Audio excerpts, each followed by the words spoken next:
κουβέντας, γιατί θα ήθελα να δώσω και το λόγο στην κυρία Πολύζου, να αναφερθούμε καταρχήν επειδή η ανεξάρτητη Ελλήνας ως γνωστό και προεκλογικά αλλά και τώρα σε αυτή τη κρίσιμη περίοδο επιμένουν το συγκεκριμένο πρόγραμμα το οποίο προεκλογικά είχε πει το κόμμα των ανεξάρτητων Ελλήνων ότι η Ελλάδα μπορεί να σταθεί μόνο με την ακύρωση του μνημονίου, με κάτι άλλο εντελώς διαφορετικό, όχι από αυτή την πορεία που έχουν χαράξει η Νέα Δημοκρατία και το ΠΑΣΟΚ. Είναι σαφές ότι η καταγγελία του μνημονίου και μόνο αυτή θα φέρει τη χώρα μας σε μία λύση και θα την βγάλει από το αδιέξοδο.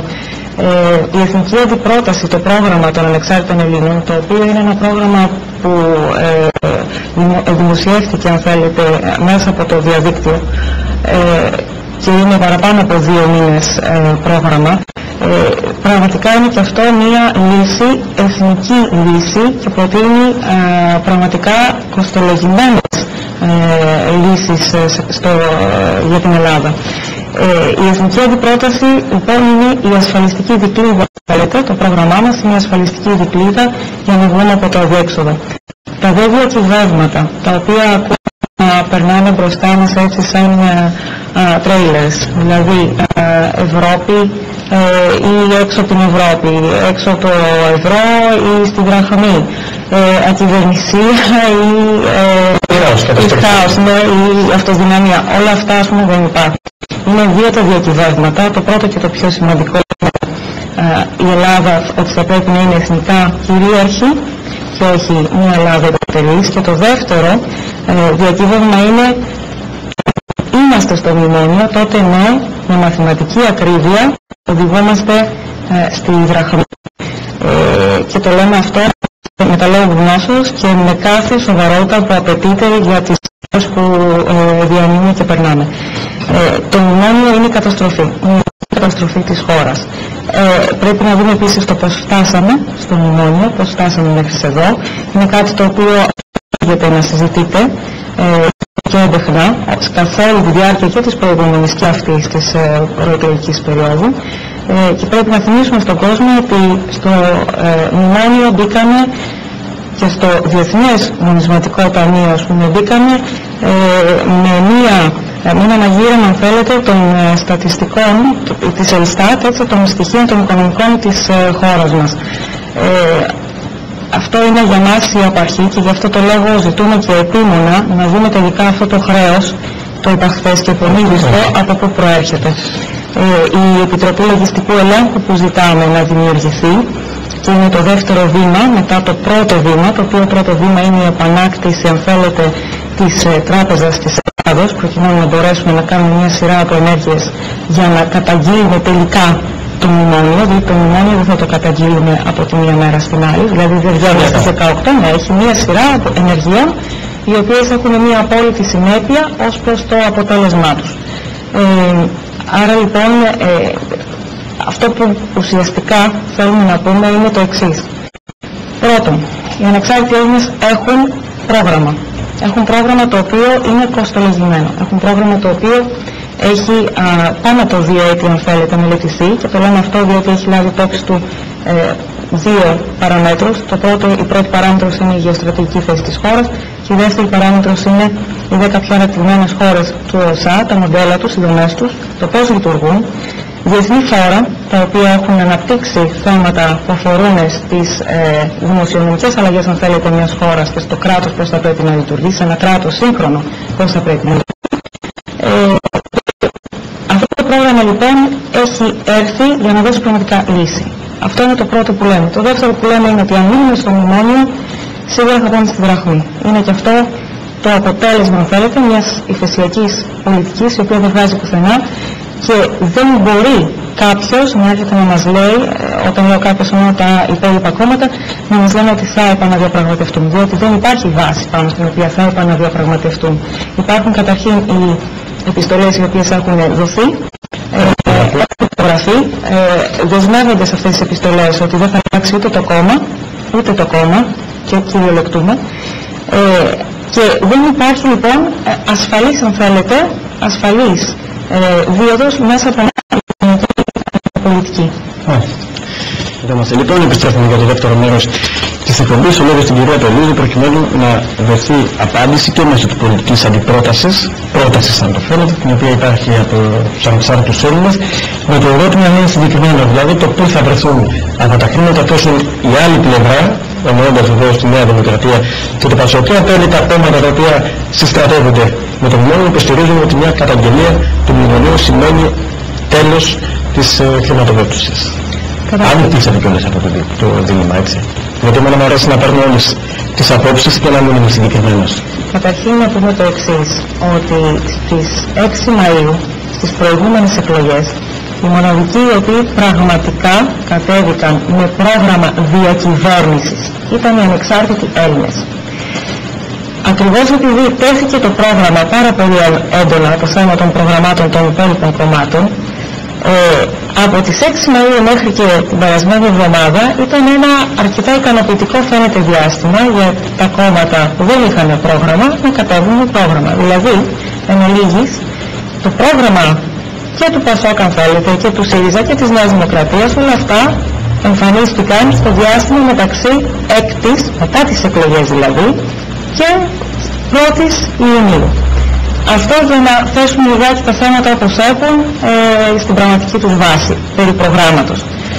Σε ό,τι αφορά το εάν κάποιοι θέλανε ή δεν θέλανε να υπάρχει κυβέρνηση εθνικής ενότητος, γιατί αναφέρθηκε προηγουμένως, ας ανατρέξουμε λιγάκι στα πρακτικά της τελευταίας συνάντησης με τον πρόεδρο της Δημοκρατίας, για να δούμε ότι ο κ. Βενιζέλος είχε αποδεχτεί τα 6 από τα 7 σημεία που είχαμε εμείς προτείνει, και αυτό που δεν δέχτηκε ουσιαστικά ήταν η καταγγελία του μνημονίου. Ο λόγος τώρα γιατί δεν δέχτηκε την καταγγελία του μνημονίου είναι ένας λόγος τον οποίο θα τον αναπτύξω λίγο πιο κάτω. Σε ό,τι αφορά τώρα το πού θα βρούμε τα λεφτά, τα κονδύλια, τα χρήματα, όπως θέλετε πείτε. Θα ξεκινήσω τη χρηματοδότηση. Θα ξεκινήσω από το εξής. Σίγουρα δεν είμαστε το ΠΑΣΟΚ που γύρισε και είπε αρχές του 9 μέσω του Γεωργίου Παπανδρέου, λεφτά υπάρχουν, ενάντως ότι λεφτά υπάρχουν, τα λεφτά αυτά είναι του Διεθνούς Νομισματικού Ταμείου, του Μνημονίου και μιας επαχθούς για την Ελλάδα πολιτικής που ακολούθησε με τις εντάξεις μας στο Μνημόνιο και στο Διεθνές Νομισματικό Ταμείο. Θα πρέπει επίσης να δούμε για ποιο λόγο, μάλλον πώς θα βρεθούν αυτά τα χρήματα, όπως πολύ σωστά ρωτάνε. Θα πρέπει λοιπόν να ανατρέξουμε και στο πρόγραμμά μας για να δούμε πώς θα βρεθούν τα χρήματα, διότι υπάρχει ολόκληρη αντιπρόταση. Πραγματικά είναι πολλά τα σημεία. Είναι 57 σελίδες ανεξάρτητα Έλληνες.gr, είναι το πρόγραμμά μας, μπορείτε κάλλιστα να δείτε να το διαβάσετε. Όμως εγώ θα σας απαντήσω σε εξής. Θα σας απαντήσω σε εξής 2 λεπτά το δώστε. Το μνημόνιο μας έχει βάλει, όπως είπαμε, σε μια θυσιακή πολιτική. Το μνημόνιο επίσης έχει κουμπώσει με 2 δανειακές συμβάσεις.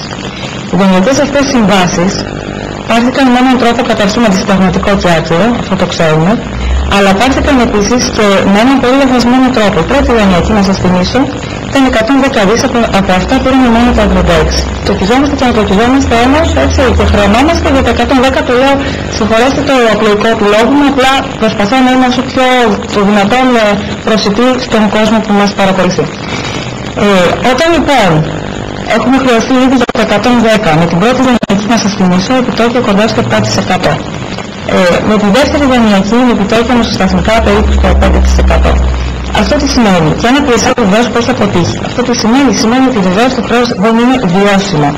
Ερχόμαστε λοιπόν ανεξάρτητοι Έλληνες και λέμε, καταρχήν, αφού γίνει η καταγγελία του μνημονίου και έχουμε στα χέρια μας το πόρισμα του ποιο είναι το επαχθές του χρέους, δηλαδή μετά από την δημιουργία και το πόρισμα της Επιτροπής Λογιστικού Ελέγχου του Χρέους, αν θέλετε, τότε αυτό το βάρος θα αφαιρεθεί αμέσως. Αυτό είναι μια ανάσα πάρα πολύ μεγάλη για τη χώρα μας.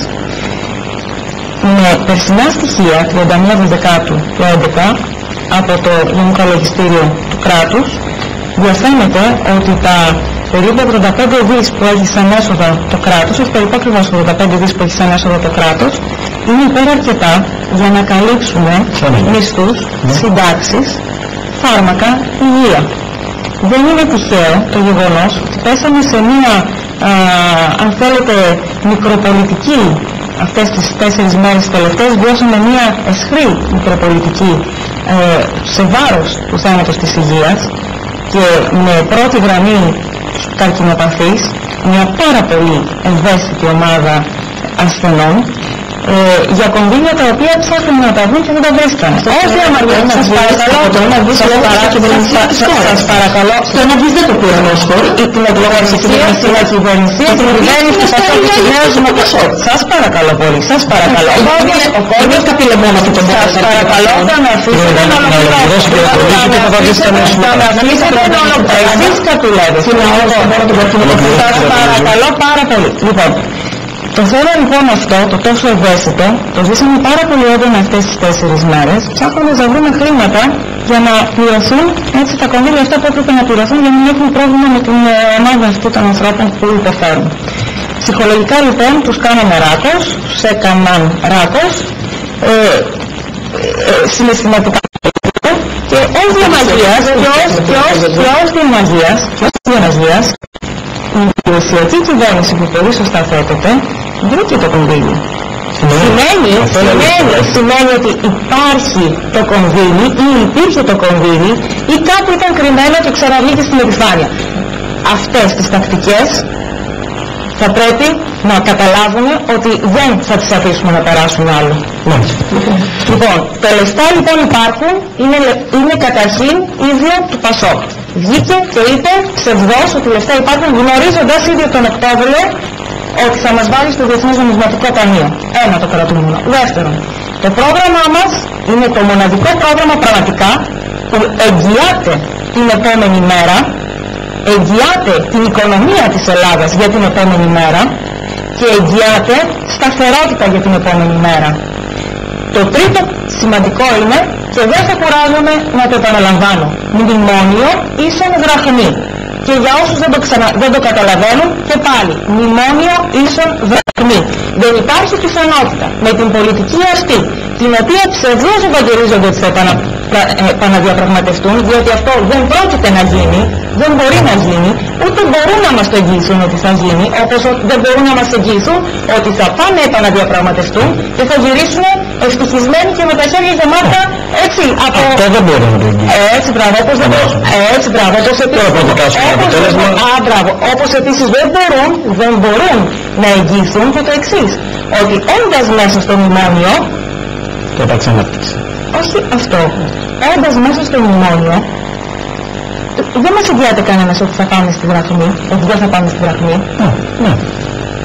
Σωστά το και ποιος μας εγγυάται ότι αύριο το πρωί, όντας μέσα στο μνημόνιο, δεν θα κλείσουν οι στράφικες. Αυτός είναι ένας διαρκής εκβιασμός. Κρύβονται άλλα θέματα από πίσω από αυτόν τον εκβιασμό και είναι θέματα που αφορούν στην εθνική κυριαρχία της χώρας. Εκεί λοιπόν θα πρέπει... Τι εννοώ με αυτό? Εννοώ πάρα πολύ απλά ότι για όποιον είναι γνώσης του μνημονίου και το έχει διαβάσει, που είναι πάνω από 570 σελίδες, μπαίνουν θέματα σαφέστατα εθνικής κυριαρχίας, έχει εκχωρηθεί η εθνική κυριαρχία αυτή τη στιγμή. Δεν είμαστε σε θέση ως εθνικά κυρίαρχο κράτος να κάνουμε ανάπτυξη, διότι απλούστατα έχουν χαθεί όλες εκείνες τις ασφαλιστικές δικλείδες που θα το επιτρέψουν. Είμαστε ελεγχόμενοι. Συμβάσεις οι οποίες θα μπορούσαν να γίνουν ως ένα κράτος εθνικά κυρίαρχο, με Ρωσία, με Κίνα, με οποιασδήποτε άλλες χώρες επίσης έτσι θα θέλουν να συνεργαστούν μαζί μας, δεν μπορούν να γίνουν. Δεν μπορούμε λοιπόν να μιλάμε για ανάπτυξη μέσα σε ένα πλαίσιο άρρωστο. Είσαστε πολύ κατανοητοί, κύριε Γαλλά.